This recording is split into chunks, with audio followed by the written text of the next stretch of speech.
Alright, hey guys and gals. Today we're going to be talking about Monster Rancher the anime and the video game Mischief Makers. In Monster Rancher, our hero Genki is an avid video gamer who plays a game called Monster Battle, in which monsters are battling each other, like certain other animes that have happened in that time frame. And in this one, he gets a copy of a game, and as he goes to play it, he actually gets pulled into the game. Also not particularly amazing, although at the time it was kind of new. In this world, the monsters are real, and everything else is a whole lot more real. What you end up having to do is try and save this world from the evil Moo. Yeah, the villain's name is Moo. But you know what? Roll with it, because if you watched it when I did, that was pretty cool anyway. So, in Monster Rancher, you had a ton of different monsters, just like other animes out there. But these ones obviously could talk, more on the Digimon side than the Pokemon side.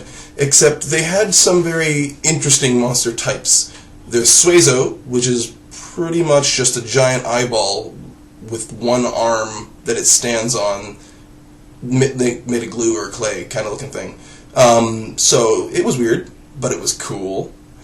Then we had a host of other characters, including Pixie, who is your token, I'm a good-looking Pixie type character, but I'm actually evil, but not until the end. Oh wait, no. Good, but not until the end. There we go. What we have there is a really interesting series. The games are cool, and I'm going to get into them another time. But for me, the anime when I was growing up was really, really fun. It had a great rap, yet not rap opening, and considering I'm not a big fan of rap, that's pretty interesting for me that I got into that.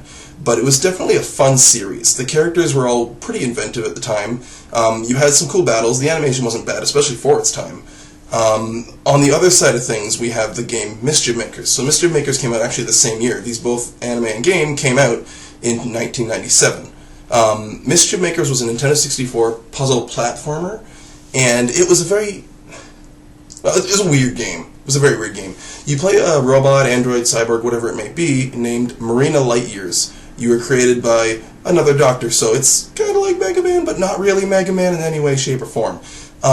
In the sense of the puzzle platformer, there's probably where its similarities end. Your scientist, creator, father type person gets kidnapped by other robot android things, and you have to go save them, going through many levels of side-scrolling platformers. Okay.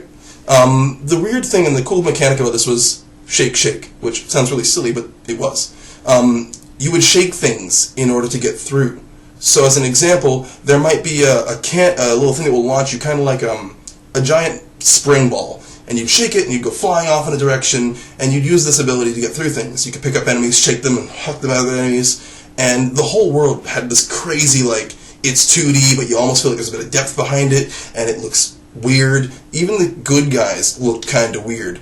There's a bunch of these things that look like kind of cartoon cutesy skulls, and those are kind of like the regular people, and they're not very, or really at all, strong, but they were interesting. I always found the game was fun. I never beat it once, and I don't know why. I would get started into it, and I'd really enjoy it, and then I'd just stop playing it, and then I'd come back a year later, play it again, stop playing it, and it kind of repeated, and even now I haven't beaten the game, but I still find it to be a very fun game, and I still have fond memories of Shake Shake.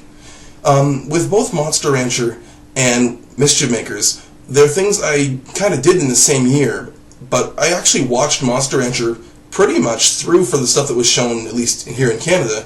Mischief Makers, like I said, I played it and stopped and played it and stopped. I enjoyed both of them, and although I don't consider either one to be perfect, they're both definitely things I'd recommend you take a look at. If you get the chance, I do believe, legally, Monster Rancher has a lot of episodes up on YouTube, so you can watch them right down here.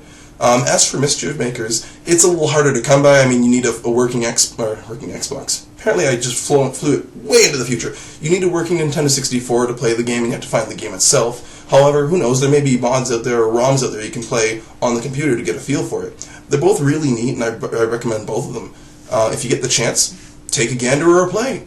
Well, that's it for this video. We'll see if the videos get a little longer or a little shorter as I find more and more things to talk about with the different content I bring up.